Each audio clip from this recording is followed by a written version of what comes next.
Hello. So today we will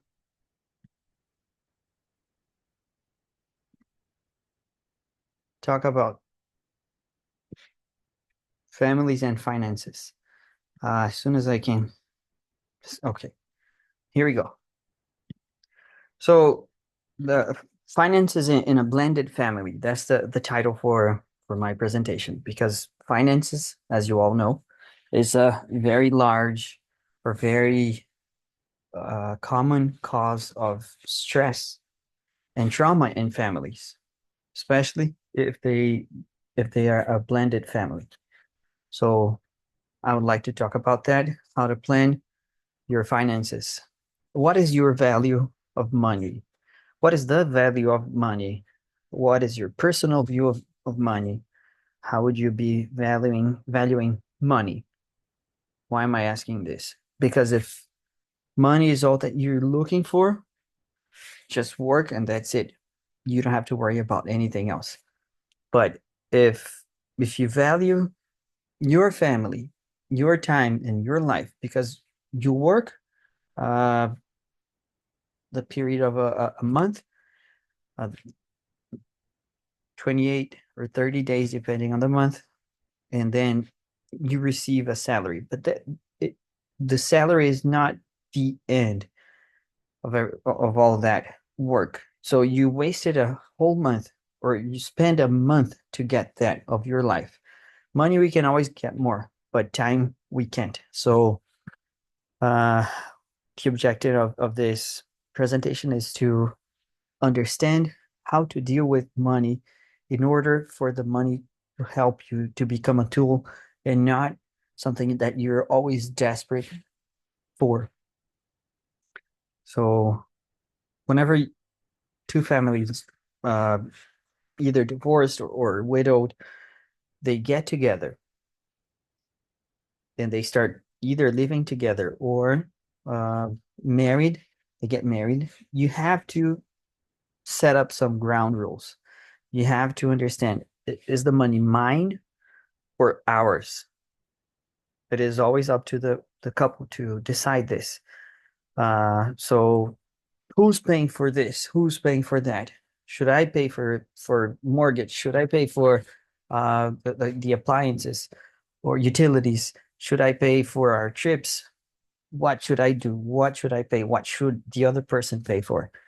Uh, should we put some money aside for the future, or should we save up some money for emergencies? We have to have emergency funds. So I'll be talking about setting goals, healthcare, children education, housing, and retirement plan. So whenever those two get together, they have to find a common place or common ground. Either they're moving in because they want to, oh, let me have some financial stability. If I will have some financial stability if someone else uh, has is also making money besides just me. So we'll have two incomes in the household instead of just one if I live by myself. Maybe I won't be. I won't have to pay for rent. Maybe some people have their reasonings and why they're choosing so. So for me, it's very important for both of them to find a common ground in who can administer better the finances. If I cannot live with my monthly payment and I always expend more than whatever I gain, I shouldn't be the one administering the money for the household. If I do not have any debts, if I do not have any student loan, or if I do not have any financing or mortgage, uh, maybe this person is the best fit for administering or kind of guiding whatever the expenses and finances for the house would be. It doesn't mean that the person should get all the money for both parties, because, of course, both parties are working, but mainly the person that administers better should oversee the expenses, everything that is spent. Uh,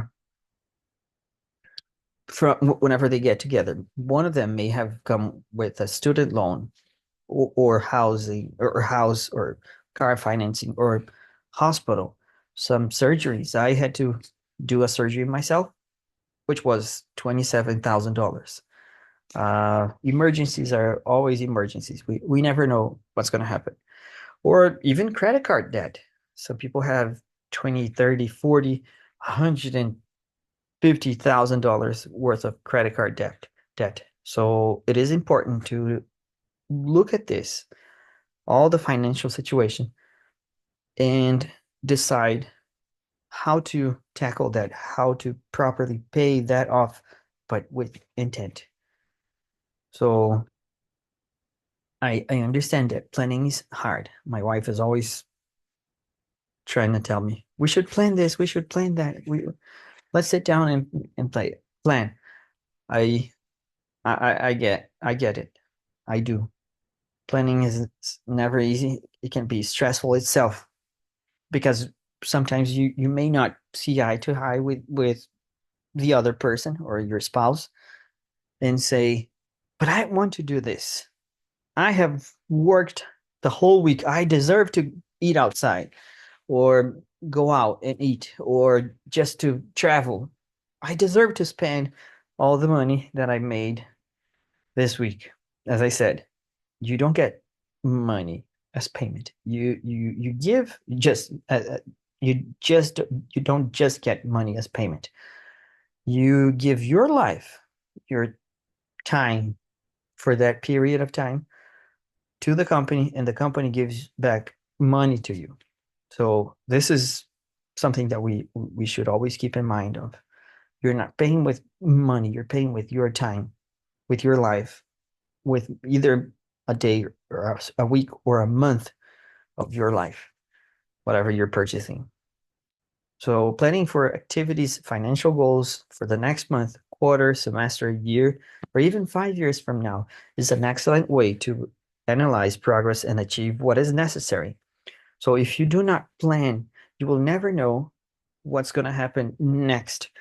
If you're walking towards a debt predicament or you're walking away from debt, you never know if you don't plan.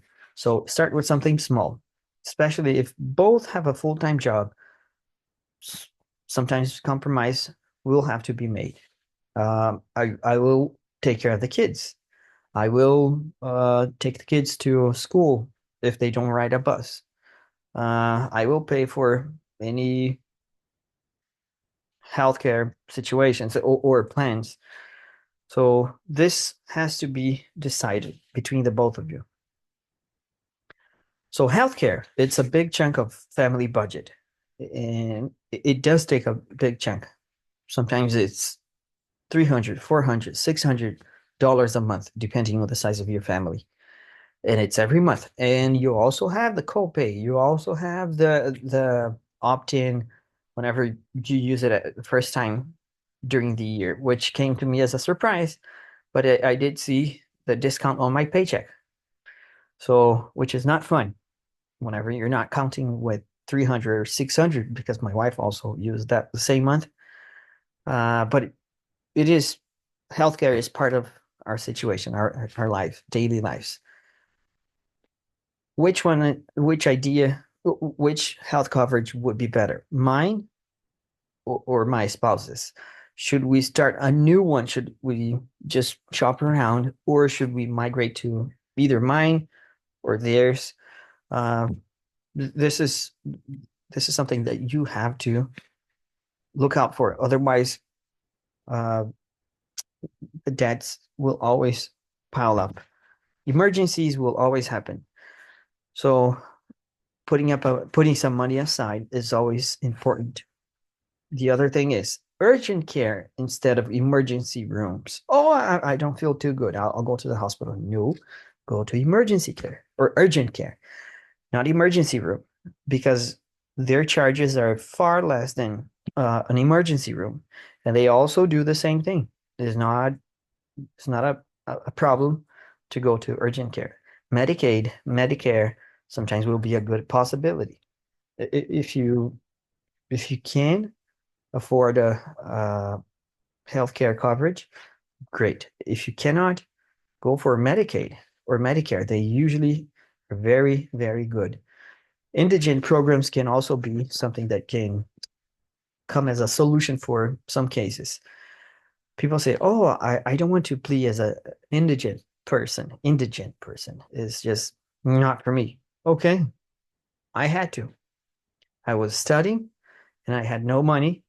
I had no income or significant income back in 2018 or 2019, and I had to remove my appendix. $27,000 that this program just took care of that. Uh, you can always go to hospitals and ask for a discount of payment plan or a payment plan, and this can always be a blessing. Education. Are you going to pay for your child's education or your spouse's child's education? So who's paying for what? If you pay for, if one of the spouses pay for their child from the previous marriage or previous arrangement, should they also help with the next one, or should both of them pay for both cases, or I pay for mine, you pay for yours? So this is something that you have to approach. College funds or student loans. If you do not set up a college fund since early age, or if you just married someone that is having a child that is about to go to college, so you may not have time, a student loan can always be an idea, a possibility. But who's helping with that? Who's paying for that? Will the kid pay for their student loans, or will the parents chip in a little bit? So this has to be thought very thoroughly. Housing. Where will we live? Do we have a house already? Do either one of the parties have a house? How far are they in the mortgage? Are they paid for? Is the house fully paid for? If the house is fully paid for, usually it's been 15, 20, 30 years since they lived in that house. Can you sell the house? If yes, usually it's a good idea, because houses, land, and all that stuff, as the time goes by, it just increases value.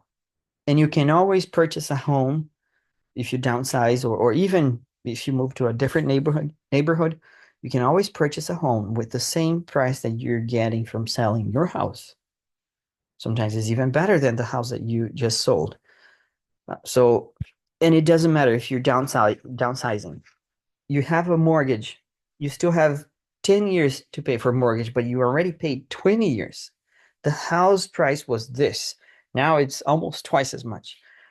So you can purchase sell your home and purchase another home, and now you're living debt free, which is the goal here, right? Aren't we working towards being debt free? This is something that we should strive for. So if you're not having to pay for mortgage, that's a very good idea, and you still have money on your pocket. So for any emergencies, or if you want to invest in something, that's always a good idea to analyze this case. Retirement plan. The sooner you start, the better. Because whenever you start late in your life, if you have not started a retirement plan, you're working for 5, 6, 10, up to 15 years, and you have not started, or you have not worked on your retirement plan. Usually the companies do have something for you. But if you have not worked on your retirement plan, there's always time. It doesn't matter if you're 5 years away from retiring, or if you're 30 years or more. from retirement. There's always the possibility of looking at it or trying to figure it out or rearrange it, or have someone ask someone to administer it for you. So find a company that can oversee this if you don't have the knowledge to do yourselves. Good companies are the key to a reliable and feasible plan. The plans can be set up according to your needs and plans. So how can you calculate your retirement fund for whenever you're about to retire, or as I said, planning ahead? There are a few ways to do so. The 25 times rule. Save 25 times your current annual spending. So if you spend 40,000 a year, save, sorry, I should have gotten the numbers down. 25 times 40,000. It's $1 million. So if you spend 70,000 a year, you'll need 1.75, $1,750,000 saved up. Should I get the money in my savings account? No, no, please don't. Oh, but they give me almost 4% a year. Yes, but they also charge you. And they also make a lot of money on your behalf with your money. So invest in places that are very secure, very safe for you to do so.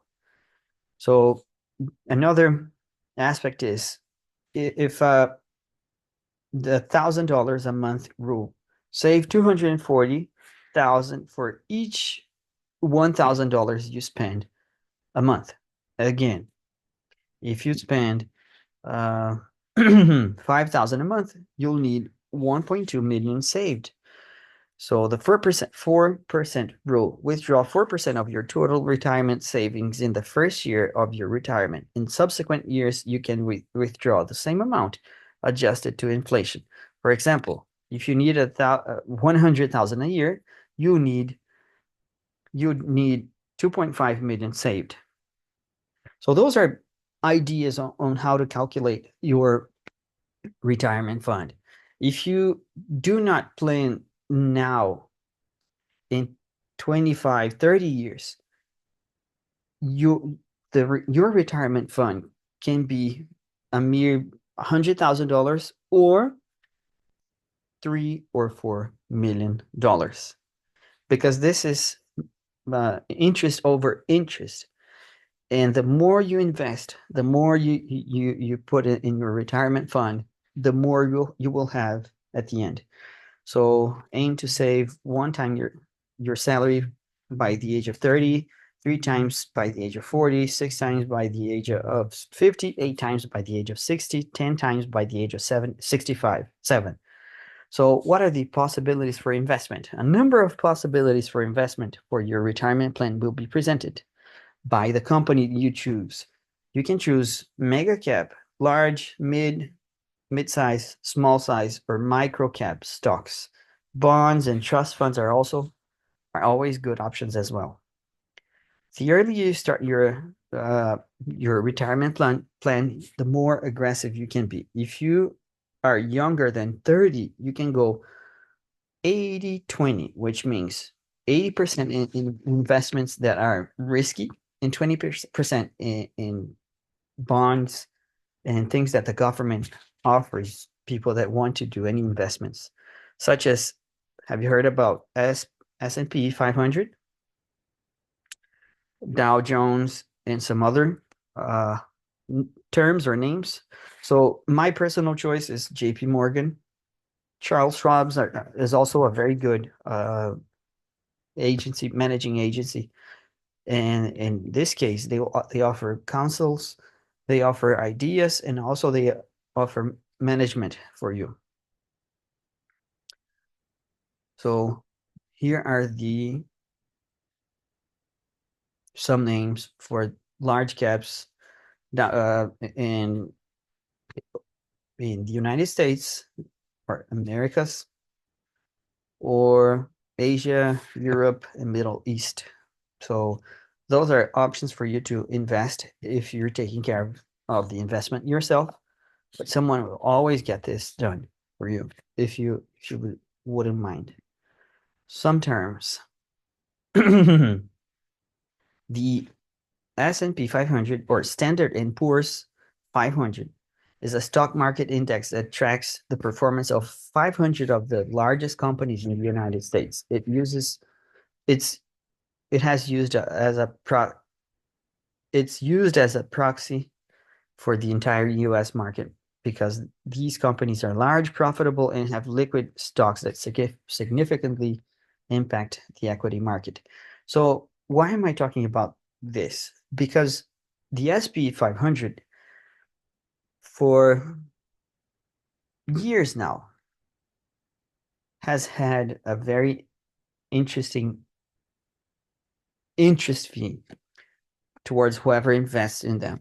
If you buy a portion of their funds, if you buy a portion of their stocks, which is a share of, you divide the company in pieces, in very small pieces, in the amount of money, the amount of property they have, and you buy that, the company goes up. You're making more money because that little portion is becoming bigger and bigger and bigger. The company goes down or bankrupt, whatever you had is now almost nothing, or sometimes nothing. You just lost your money. So instead of just purchasing each of the companies by yourself, you purchase S&P 500 or Dow Jones. And usually that fund is connected to many of the those 500 or the 30, which I'll talk about later, funds. If one of those companies go bankrupt, you're not losing your money because you're invested in the S&P 500 or Dow Jones, which is a conglomerate of companies investment. So if this company loses their money, you still have the conglomerate and your money's tied up to all those companies, not just that specific one that you think, oh, they're doing so good, they won't go bankrupt. So the Dow Jones, as I said, it oversees the 30 major US companies and their profits. So if you invest in that, that's great. Large cap stocks are defined as having a market capitalized between 10 and 200 million dollars. Billion, sorry. So the mega are over 200 billion dollars in market capitalization. Mid cap stocks are defined as a market capitalization between 2 and 10 billion dollars. Small cap stocks are market cap between 250 million and $2 billion. So what are the examples? What are some examples for those stocks? Large caps. You have Target, you have uh, Nvidia, you have some other companies, large companies. As mega cap, you have Walmart, you have Tesla, you have other very, very large companies. Small caps are, well, you may not know this, but MicroStrategy is one of the investments that are doing very good. And they started as a very small cap or micro cap, and they're moving on to a small cap now. The underlines, depending on the stock, it can give you monthly dividends besides what the value market of the stock is. So you purchase that stock, but uh, on their statute, they write down whoever buys our shares will get a 0.2 0.5% each month of the value of those stocks as dividend because we appreciate their money. So whatever we make, they'll get 0.0 or 0.2% according to the amount of stocks that they have. So you can make money each month besides your stock, your share going up or down. Each investment agent or company can charge you a fee. It can go from 0.02% of your asset per year, or it can be 2.0%, which is a lot of money per year. And I'll show you what I mean. So let's make a comparison now. Target. This day, you can see on the right side of the screen that today it went up 0.72%. The second column, you see 4.66% in a week. And in a month, it went down 11.82%. Target, according to the year, it went down 2.97%. NVIDIA, it went down today 2.06%, on the week 5.40%, and on the month 8.4%. But according to the year, if you have invested since the beginning of the year, you would have made 182.14%, which is good. MicroStrategy, it went down 1.62% today. The week it has gone up 1.683%, and on the month 10.46%. On the year was 595.38. Amazon, it went down 0.08%, and on the week it went up 4.09%, and on the month it went 34%, and on the year 56.04%. So as I said before, don't just look at the day, the week, the month, or the year. Look long terms. Long term. If the CEO, the new CEO, has done something good in the past, and the stocks are very low, the shares are very cheap, it went down 20%, as I said, on Target. Target for the year went down 2.97%. So they might be switching or replacing the CEO. Something will be happening there. So in this case, MicroStrategy, since they started, was 3,735.13% increase. Target has gone up since they started 68,370%. Amazon 255,522.22%. NVIDIA has gone up 340,850%.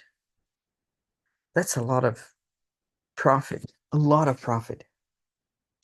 And they do have this comparison in any stocks that you want to purchase, but you have to look at that with intent. You have to be extra careful with whatever money you have in your account. It is really up to you. It's your future. It's your benefit.